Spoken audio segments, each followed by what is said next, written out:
This is part 22 of Good Omens. Newt wasn't deaf, and he did have his own scissors. He also had a huge pile of newspapers.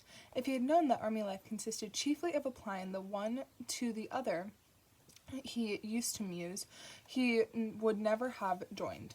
Witchfinder Sergeant Shadwell had made him a list, which was taped to the wall in Shadwell's tiny, crowded flat situated over Rudget's news agents and video rental. The list read: witches, unexplained phenomenons, phenometrices, phenomenice. Things ye ken well what I mean. Newt was looking for either. He sighed and picked up another newspaper, scanned the front page, opened it, ignored page 2, never anything on there, then blushed crimson as he performed the obligatory nipple count on page 3. Shadwell had been insistent about this. "You can't trust them, the cunning buggers," he said.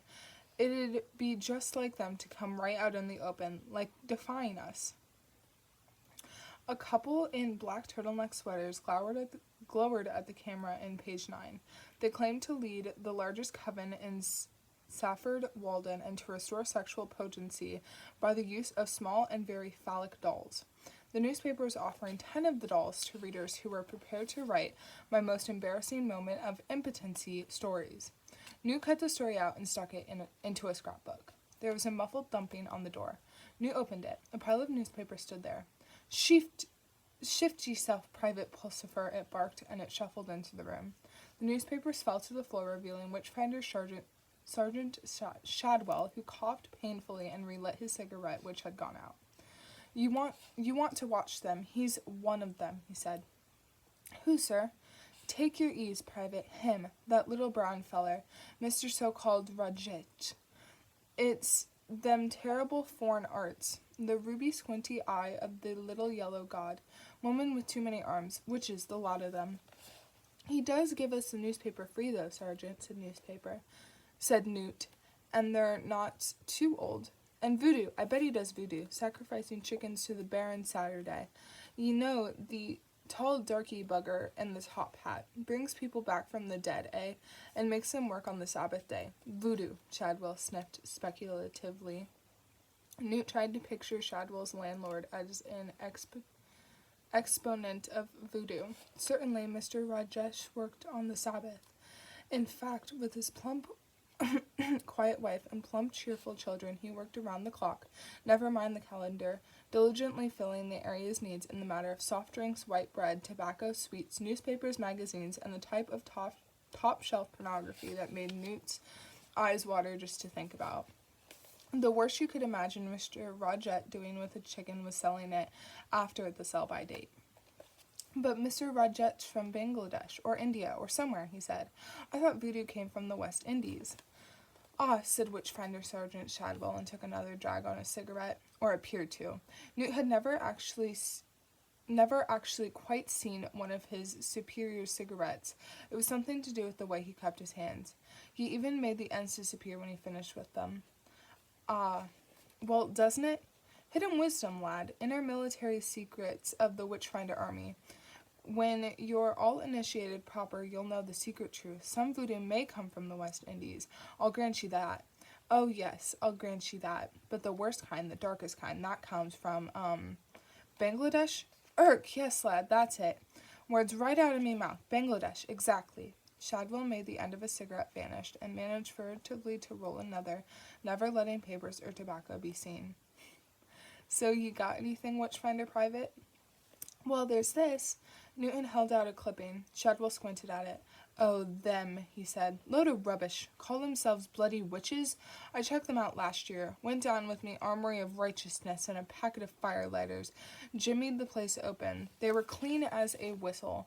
Mail order be jelly business. They're trying to peep up. Load of rubbish. Wouldn't know a familiar spirit if it chewed out the bottoms of their trousers. Rubbish. It's not like it used to be, laddie." He sat down and poured himself a cup of sweet tea from a filthy thermos. "Did I ever tell you how I was recruited to the army?" he asked. Newt took this as his cue to sit down. He shook his head. Shadwell lit his roll-up with a battered Ronson lighter and coughed appreciatively. My cellmate he was, witchfinder Captain Fulks, 10 years for arson, burning a coven in Wimbledon. Would have got them all too if it wasn't the wrong day. Good fellow, told me about the battle, the great war between heaven and hell. It was him that told me the inner secrets of the Witchfinder army. Familiar spirits, nipples, all that. He knew he was dying, you see. Got to have someone to carry on the tradition, like he was now. He shook his head. That's what we'm reduced to, lad, he said. A few 100 years ago, see, we was powerful. We stood between the world and the darkness. We was the thin red line of fire, ye see. I thought the churches, Newt began. Pah, said Shadwell. Newt had seen the word in print, but this was the first time he'd ever heard anyone say it. Churches, what good did they ever do? Them just as bad. Same line of business, nearly. You can't trust them to stamp out the evil one, because if they did, they'd be out that line o' business. If you're going up against a tiger, you don't want fellow travelers whose idea of hunting is to throw the meat at it. Nay, lad, it's up to us, against the darkness. Everything went quiet for a moment. Newt always tried to see the best in everyone, but it occurred to him shortly after joining the W.A. that his superior and only fellow soldier was as well balanced as an upturned pyramid. Shortly, in this case, meant under 5 seconds. The W.A.'s headquarters was a fetid room with walls the color of nicotine, which was almost certainly what they were coated with, and a floor the color of cigarette ash, which was almost certainly what it was. There was a small square of carpet. Newt avoided walking on it if possible because it sucked at his shoes. One of the walls had a yellowing map of the British Isles tacked to it, with homemade flags sticking in it here and there. Most of them were within a cheap day return fare on London. But Newt had stuck with it the past few weeks because, while horrified fascination had turned into horrified pity and then a sort of horrified affection. Shadwell had turned out to be about 5 feet high and wore shoes which, no matter what they actually were, always turned up even in your short-term memory as an old Macintosh. The old man may have had all his own teeth, but only because no one else could possibly have wanted them. Just wanted them, placed under the pillow, would have made the tooth fairy hand in its wand. He appeared to live entirely on sweet tea, condensed milk, hand-rolled cigarettes, and a sort of sullen internal energy. Shadwell had a cause, which he followed with the full resources of his soul and his pensioner's commissionary travel pass. He believed it. It powered him like a turbine. Newton Pulsifer had never had a cause in his life, nor had he, as far as he knew, ever believed in anything. It had been embarrassing because he quite wanted to believe in something, since he recognized that belief was the lifebelt that got most people through the choppy waters of life. He'd have liked to believe in a supreme God, although he'd have preferred a half-hour's chat with him before committing himself to clear up 1 or 2 points. He'd sat in all sorts of churches, waiting for that single flash of blue light, and it hadn't come. And then he tried to become an official atheist, and hadn't got the rock-hard, self-satisfied strength of belief even for that. And every single political party had seemed to him equally dishonest. And he'd given up on ecology when the Ecology magazine he'd been subscribing to had shown its readers a plan of a self-sufficient garden and had drawn the ecological goat tethered within 3 feet of the ecological beehive. Newt had spent a lot of time at his grandmother's house in the country, and thought he knew something about the habits of both goats and bees, and concluded, therefore, that the magazine was run by a bunch of bib-overalled maniacs. Besides, it used the word community too often. Newt had always suspected that people who regularly used the word community were using it in a very specific sense that excluded him and everyone he knew. Then he tried believing in the universe, which seemed sound enough until he'd innocently started reading new books with words like chaos and time and quantum in the titles. He'd found that even the people whose job of work it was, so to speak,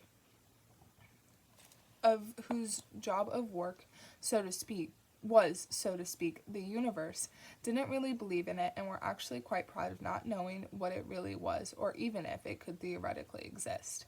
To Newt's straightforward mind, this was intolerable. Newt had not believed in the Cub Scouts, and then, when he was old enough, not in the Scouts either. He was prepared to believe, though, that the job of wages clerk at United Holdings, Holdings, plc, was possibly the most boring in the world.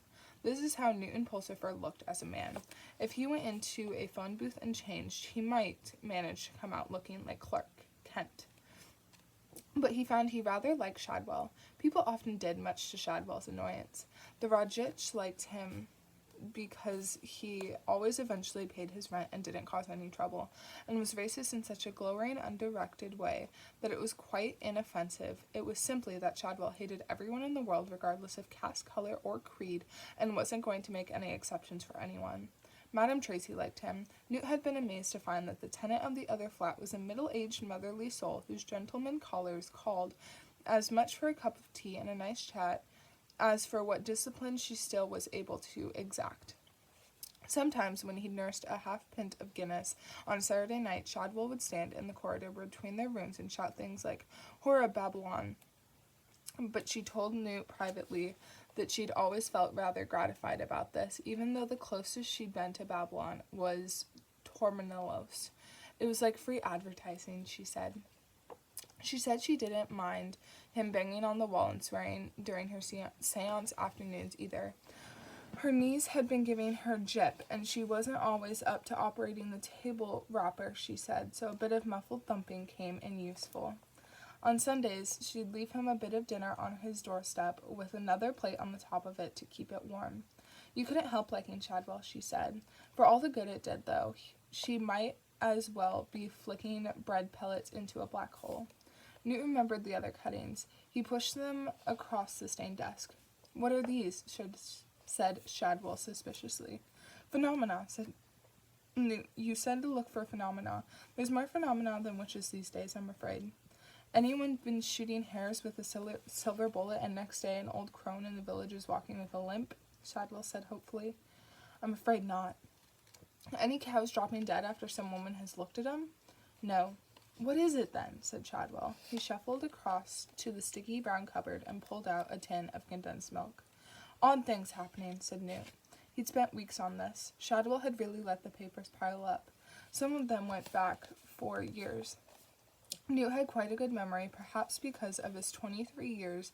Very little had happened to fill it up, and he had become quite expert on some very stoic subjects. "Seems to be something new every day," said Newt, flicking through the rectangles of newsprint. "Something weird has been happening to nuclear power stations, and no one seems to know what it is. And some people are claiming that the lost continent of Atlantis has risen." He looked proud at his efforts. Shadwell's penknife punctured the condensed milk tin. There was a distant sound of a telephone ringing. Both men indistinctly ignored it. All the calls were from Madame Tracy anyway, and some of them were not intended for the ear of man. Newt had conscientiously answered the phone on his first day, listened carefully to the question, said Marks and Spencer's 100% cotton Y fronts actually, and had been left with a dead receiver. Shadwell sucked deeply. "There's no proper phenomena," he said. "Can't see a witch doing that. They're more for the sinking of things, you can." Newt's mouth opened and shut a few times. "If you're strong in the fight against witchery, we can't afford to be sidetracked by this style of thing," Shadwell went on. "Haven't you got anything more witchcrafty?" "But American troops have landed on it to protect it from things," moaned Newt. "A non-existent continent." "Any witches on it?" said Shadwell, showing a spark of interest for the first time. "It doesn't say," said Newt. Then it's just politics and geography," said Shadwell dismissively. Madame Tracy poked her head around the door. "Cooey, Mr. Shadwell," she said, giving Newt a friendly little wave. "A gentleman on the telephone for you. Hello, Mr. Newton." "Away with ye, harlot," said Shadwell automatically. "He sounds ever so refined," said Madame Tracy, taking no notice. "And I'll be getting us a bit of liver for Sunday." "I'd soon sup with thee, devil woman." "So if you'd let me have the plates back from last week, it'd be a help. There's a love," said Madame Tracy, and tottered unsteadily back on 3-inch heels to her flat and whatever it was that had been interrupted. Newt looked despondently at his cuttings as Shadwell went out, grumbling to the phone. There was one about the stones of Stonehenge moving out of position, as though they were iron filings in a magnetic field. He was vaguely aware of one side of a telephone conversation. "Who? What's ye say? What class of thing would that be?" "Just as you say, sir. And what is this place, then?" But mysterious moving stones wasn't Shadwell's cup of tea, or rather, tin of milk. Fine, fine, Shadwell reassured the caller. We'll get into it right away. I'll put my best squad on it and report success to ye any minute, I have no doubt. Goodbye to you, sir, and bless you too, sir. There was the ting of a receiver going back on the hook, and then Shadwell's voice, no longer metaphorically crouched in defense, said, "Dear boy, ye great southern pansy!" Shadwell hated all southerners, and by inference was standing at the North Pole. He shuffled back into the room, and then stared at Newt as if he had forgotten why he was there. "What was it ye going on about?" he said. "All these things that are happening," Newt began. "Aye," Shadwell continued to look through him while thoughtfully tapping the empty tin against his teeth. "Well, there's a little town which has been having some amazing weather for the last few years," Newt went on helplessly. "What, raining frogs and similar?" said Shadwell, brightening up a bit. "No, it's just normal weather for the time of year." "Call it a phenomenon?" said Shadwell. "I've seen phenomenons that'll make your hair curl, laddie." He started tapping again. "When do you remember normal weather for the time of year?" said Newt, slightly annoyed. "Normal weather for the time of year isn't normal, Sergeant. It has snow at Christmas. When did you last see snow at Christmas? And long hot August. Every year, and crisp autumns, the kind of weather we're used to dream of as a kid. It never rained on November the 5th and always snowed on Christmas Eve." Shadwell's eyes looked unfocused. He paused with a condensed milk tin halfway to his lips. "I never used to dream when I was a kid," he said quietly. Newt was aware of skidding around the lip of some deep, unpleasant pit. He mentally backed away. "It's just very odd," he said. "There's a weatherman here talking about averages and norms and microclimates and things like that." "What's that mean?" said Shadwell. "It means he doesn't know why," said Newt, who hadn't spent years on the literal business without picking up a thing or two. He looked sidelong at the witchfinder sergeant. "Witches are well known for affecting the weather," he prompted. "I looked it up in the Discovery. Oh God," he thought, "or other suitable entity. Don't let me spend another evening cutting newspapers to bits in this ashtray of a room. Let me get out in the fresh air. Let me do whatever is the WA's equivalent of going water skiing in Germany." "It's only 40 miles away," he said tentatively. "I thought I could just sort of nip over there tomorrow and have a look around, you know. I'll pay my own petrol," he added. Shadwell wiped his upper lip thoughtfully. "This place," he said. "It wouldn't be called Tadfield, would it?" "That's right, Mr. Shadwell, said Newt. "How did you know that?" "Wonder what the Southerners is playing at now," said Shadwell under his breath. "Well," he said out loud, "and why not?" "Who will be playing, Sergeant?" said Newt. Shadwell ignored him. I suppose it can't do any harm. You pay your own petrol, you say?" Newt nodded. "Then you'll come here at 9 o'clock in the morning," he said, "afore you go." "What for?" said Newt. "Ye armor o' righteousness." Just after Newt had left, the phone rang again. This time it was Crowley, who gave approximately the same instructions as Aziraphale. Shadwell took them down again for form's sake, while Madame Tracy hovered delightedly behind him. "2 calls in one day, Mr. Shadwell," she said. "Your little army must be marching away like anything." "Ah, away with you, muzzering plash brizzatine," he muttered Shadwell and slammed the door. Tadfield, he thought. "Och, well, so long as they paid up on time." Neither Aziraphale or Crowley ran the Witchfinder army, but they both approved of it, or at least knew that it would be approved of by their superiors. So it appeared on the list of Aziraphale's agencies because it was, well, a Witchfinder army, and you had to support anyone calling themselves Witchfinders in the same way that the USA had to support anyone calling themselves anti-communist. And it appeared on Crowley's list for the slightly more sophisticated reason that people like Mr. Shadwell did the cause of hell no harm. Quite the reverse, it felt. Strictly speaking, Shadwell didn't run the WA either. According to Shadwell's pay ledgers, it was run by Witchfinder General Smith. Under him were Witchfinder Colonels Green and Jones and Witchfinder Majors Jackson, Robinson, Smith, no relation. Then there was Witchfinder Majors Saucepan, Tin, Milk, and Cupboard, because Shadwell's limited imagination had been beginning to struggle at this point, and Witchfinder Captains Smith, and ditto, and 500 Witchfinder privates and corporals and sergeants. Many of them were called Smith, but this didn't matter because neither Crowley nor Aziraphale had ever bothered to read that far. They simply handed over the pay. After all, both lots put together only came to about £60 a year. Shadwell didn't consider this in any way criminal. The army was a sacred trust, and a man had to do something. The old 9 pences weren't coming in like they used to.